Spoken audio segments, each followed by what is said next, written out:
Hello my financially educated friends, welcome to the video, and this is a special video today which involves not only my monthly portfolio update but also my £1,000 spend challenge which I've completed in one day this month. So my portfolio has gone from something like £550 right up to nearly £1,800. So stay tuned and we'll take a look at how the portfolio's changed.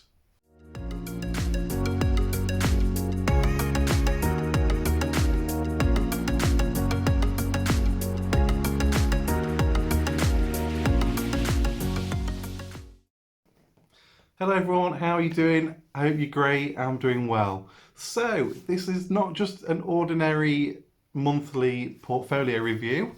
As I said in the intro, I've also done the £1,000 spend challenge, and it's been killing me to do this because I've been drip feeding bits and bobs of things that I like, but I really want some of the staples that everybody else has got. You know, the Johnson and Johnsons, the Microsoft, all that sort of stuff. And with this £1,000 challenge, I finally got there in the end. So before we jump into the video, I just want to say a few things. I did do this challenge mid-month, and I did it all in one day. Unfortunately, as you're all very aware, we've had a red week this week and everything has dropped about 5%, which is killing me. But on the plus side, you know, at the end of the day, I've got a 15-year investment plan on this. So and I'm 4 months in, so if these stocks want to crash 4 months in, that's absolutely fine. I'll spend another £1,000 getting some more stocks cheap.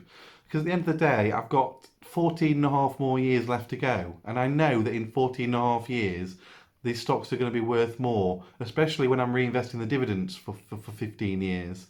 So that being said, let's jump into the phone and let's take a look what I bought. Okay, so as you can see, there's been a huge change in the account. We've actually jumped up £1,200.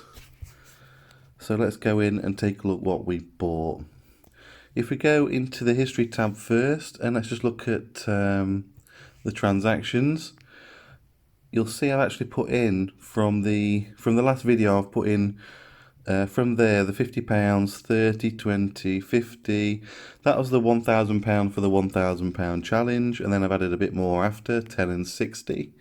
So it equals £1,220, I think I worked it out at. Dividend wise, we've had some dividends come in from the last video. We've had LTC Properties 24p for 2 shares. On the 11th of September, I had my first Raytheon Technologies dividend at 32p for the 1 share. Old Republic International, I love this for the dividends. It's so cheap to buy at about $14, and yet I'm getting almost a pound in dividends, which is great. And that's for 7 shares. Realty Income, I've got my 15p for 1 share. That's a monthly payer. And then finally, Royal Dutch Shell, just pipping Old Republic International at 97p. That's for 8 shares. As you know, I've got a lot more than 8 shares now.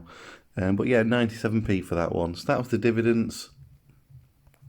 If we look at what I've actually bought really quickly since the last video, the 31st of August, I bought another Old Republic International. I bought 4 more Old Republic Internationals. I've bought another All World High FTSE. I've bought a Coca-Cola. I've bought an LTC. And then I did the £1,000 challenge, and in that I bought a Johnson & Johnson, a 3M, a Microsoft, Apple, AbbVie.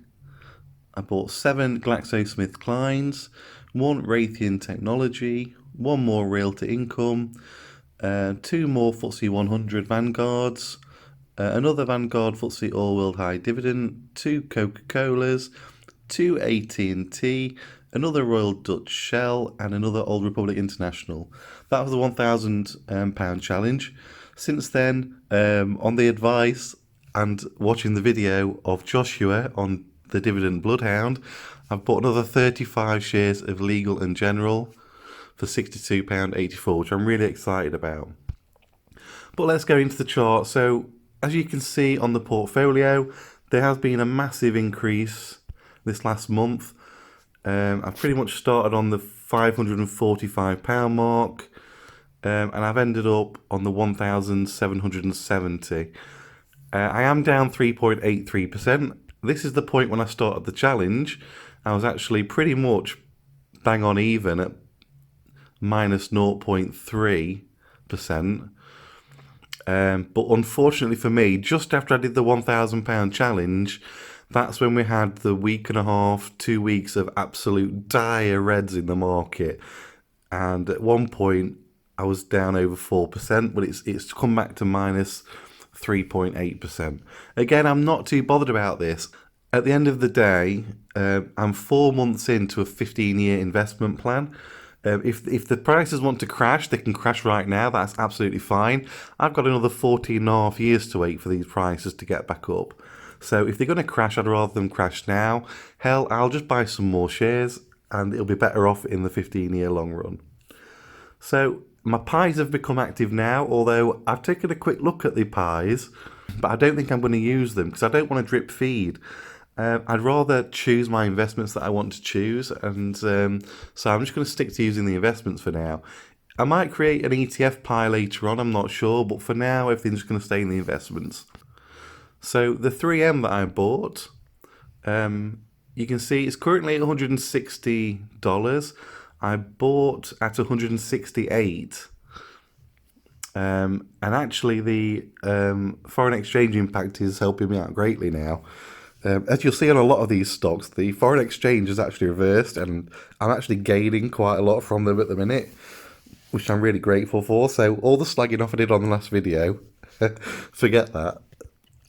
So I bought for 168. It's selling at 160 at the minute, and it's giving off a dividend yield of 3.64%. If we take a really quick look at this, though,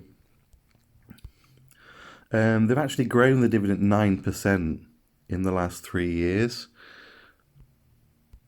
and the dividend share, the dividend is $5.76 from last financial year, and it's actually $5.82 for the trailing 12 months, and the 5-year average is $4.89. So it is increasing the dividend every year, which is great to see, and it is a really good dividend as well, which I'm going to be really looking forward to receiving when I eventually get it. AbbVie, I bought into as well for the first time on the £1,000 challenge. It's currently sitting at $86. I bought it at $90, which I know is quite high, but I just really like this company. I've wanted to get into it for a long time, and this was the opportunity to finally purchase it. And if we take a look, it's currently has a dividend yield of 5.33%, which is great to see. It's got a really healthy profit margin as well at nearly 24%. The only thing that does worry me is the debt to assets is 110%.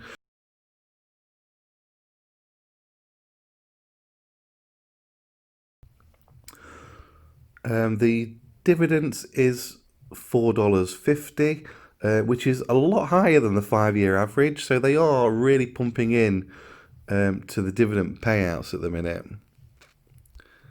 And if we look at the actual dividend growth, over the last 3 years, the dividend growth is nearly 24%, which is actually pretty staggering. 24% increase in the last 3 years is really good. I'm really happy I'm in that AbbVie. And I've got good high hopes for the future for them. I bought an Apple as well. I bought at a quite high time, although it wasn't at the peak. But I mean, looking at that chart, it's a great chart to be looking at. And again, this is one company that I'm looking long term. You know, the 15-year investment plan. In 15 years, this is going to be, it's going to be tremendous, really.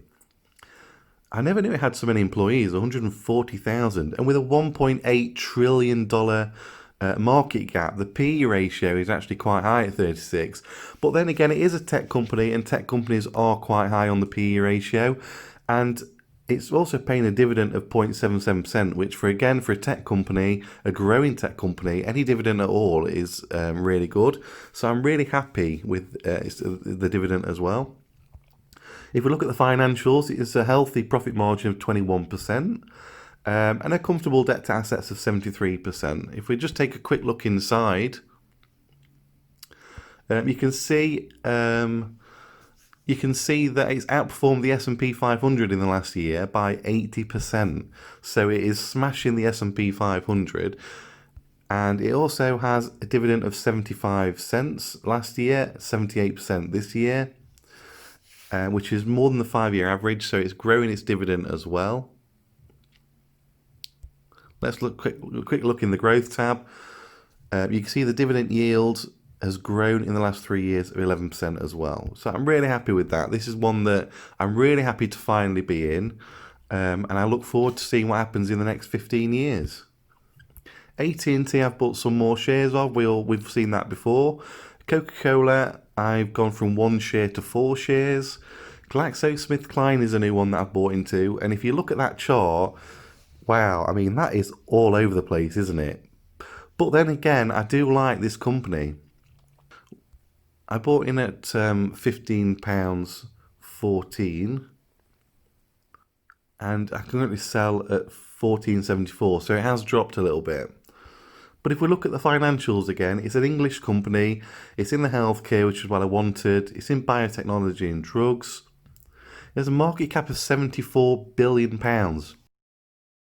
And a PE ratio of 10.88, which is pretty good, really.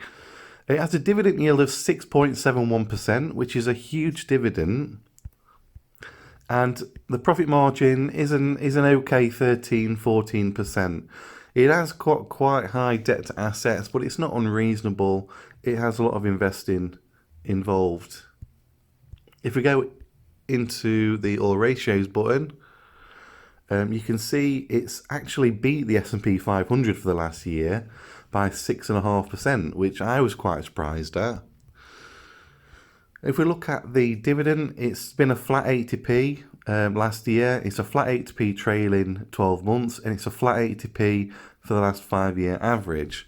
But given that initial flow chart where it's pretty much up and down, I would say that's, to be expected, really. But I mean, it's 80p dividend a year for a £14 share, and with a dividend yield of 6.71%, I'm happy to have that in my portfolio. Johnson & Johnson, again, look at that chart over the lifetime. It's a chart that you'd be happy with anywhere. $145. I bought in at $149, which was very high. But again, looking 15-year term, that's just going to go up and up and up, really. This company is still growing. It has a dividend yield of 2.79%, which is a little low, but it's a growing company. It's been paying for a long time. It's been increasing for a long time. PE ratio of 18.38 is not bad at all, actually, for a dividend king like this. A profit margin of 20%, which is pretty decent, and a very low debt to assets of 62%, which is always great to see. Let's go in and have a look at a bit more of this. So for the 52-week relative to the S&P 500, it actually beat it by 1.5%, which again is great to see. If we go into the per share data, the dividend it's currently paying is $3.86 for the trailing 12 months, which is more than the last financial year of 3.75, and it's more than the 5-year average. It's continually growing its dividends, and over the 15 years I plan on holding this, that dividend is just going to go up and up and up. If we go into the growth, you can see the dividend growth in the last 3 years is about the 6% mark, which is great to see as well. Legal and General. Now, thank you, Joshua, very much for this. If we look at the all-time chart on this, you can see how low it is at the minute. And it is actually on a dip, I must admit.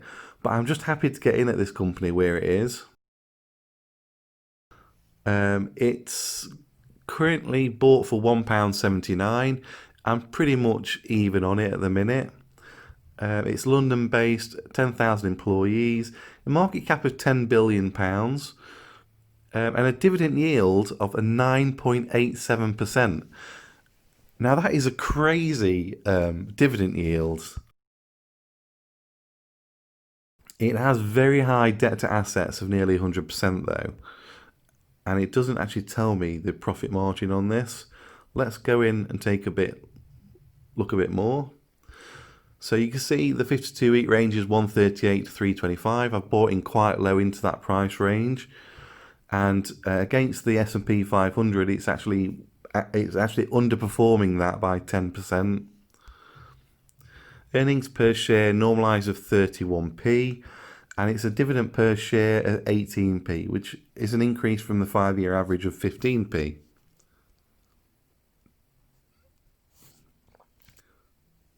The dividend yield then is 9.87%. Trading 12 months is 9.87 as well. The dividend over the last 5 years, though, is 5.83%. Now, even if this company cannot sustain this 9.87%, I mean, even if they halve it down to 5%, that is still a great dividend, and I don't think they will.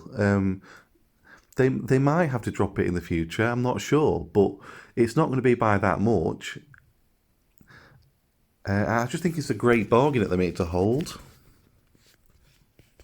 LTC Properties, 3 shares.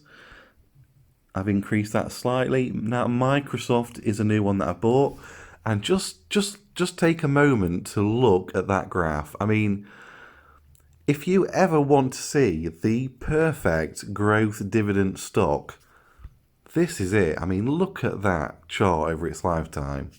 I'm so happy to have bought into Microsoft, and I don't care that I bought in at $200. This company is going to grow and grow and grow over the next 15 years. You can actually see I'm slightly down at the minute, but that foreign exchange impact is helping greatly at the minute, and it's pushing me into the green. I bought for $208, which is extremely high. It has a dividend yield of 1.1%, and it has revenues of £140 billion.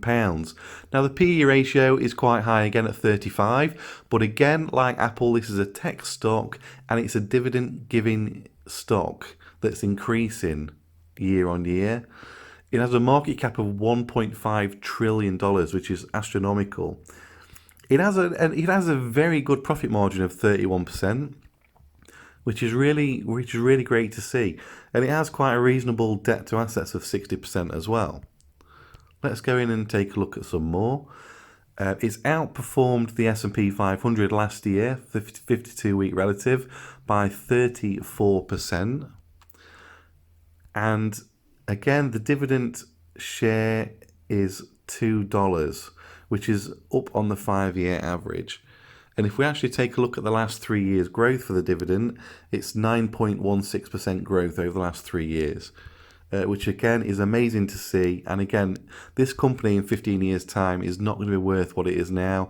It's going to be a lot higher, giving a lot more dividend out.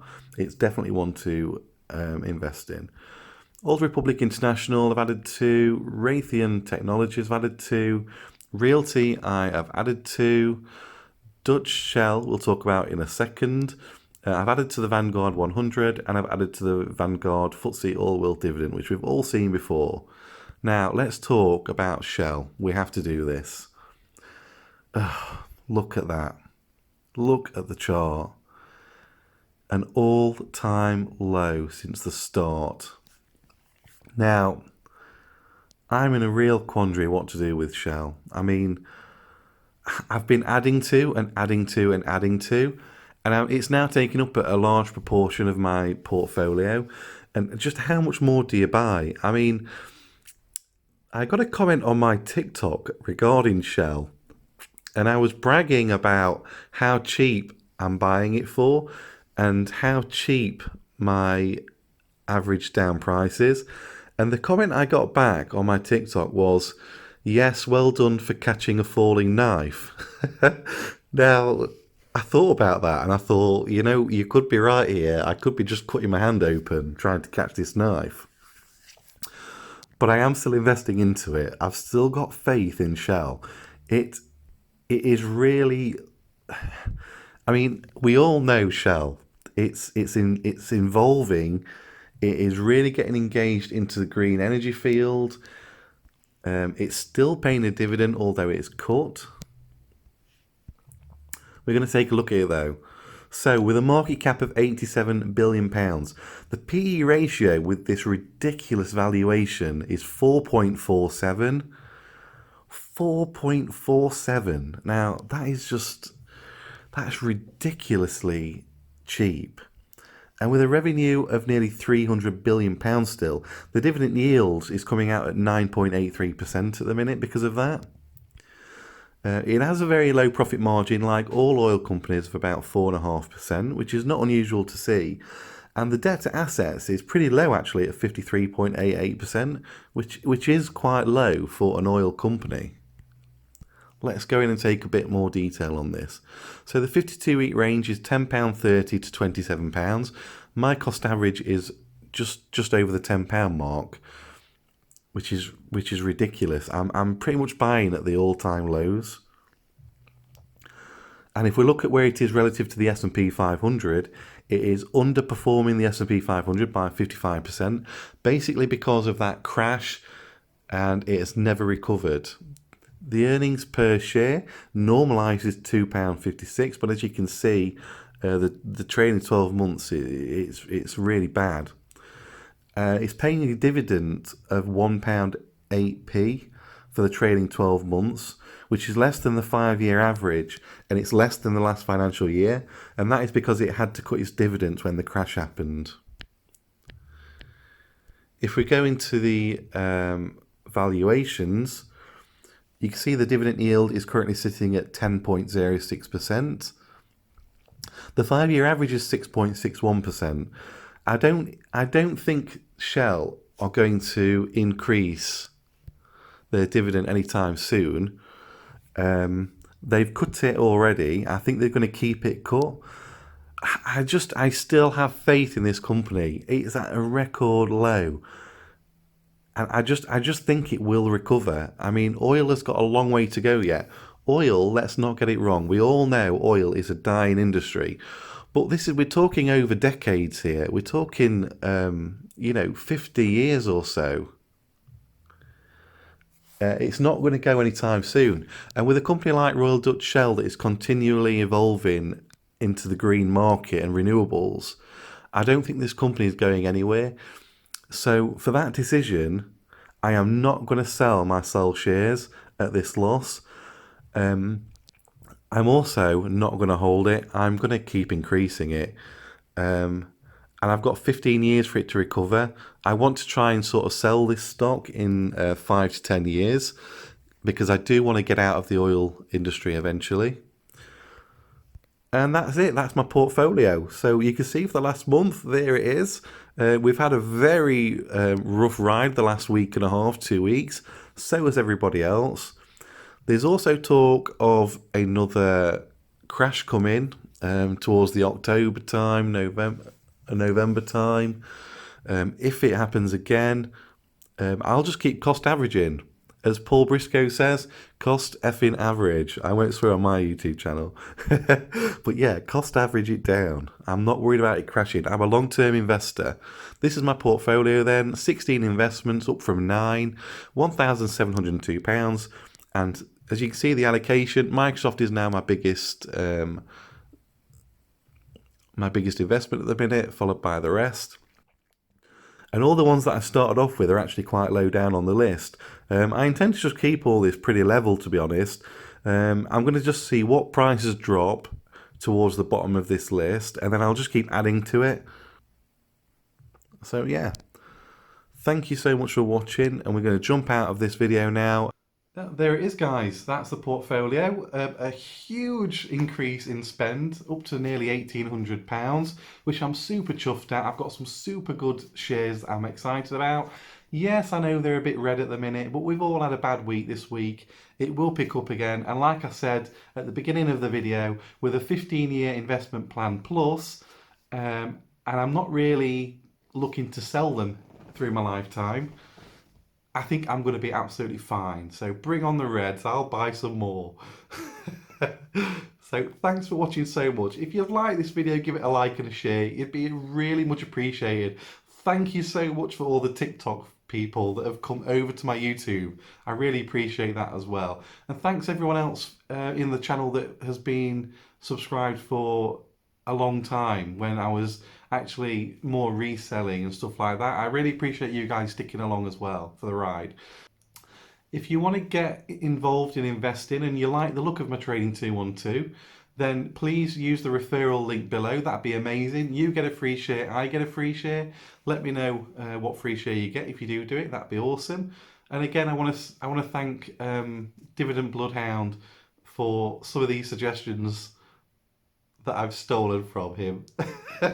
I'm sure he'll be okay with that. So yeah, go check his channel out as well. It's an amazing channel. So thanks very much for watching. I'm going to go now because I'm ranting on, and I'll see you on the next video.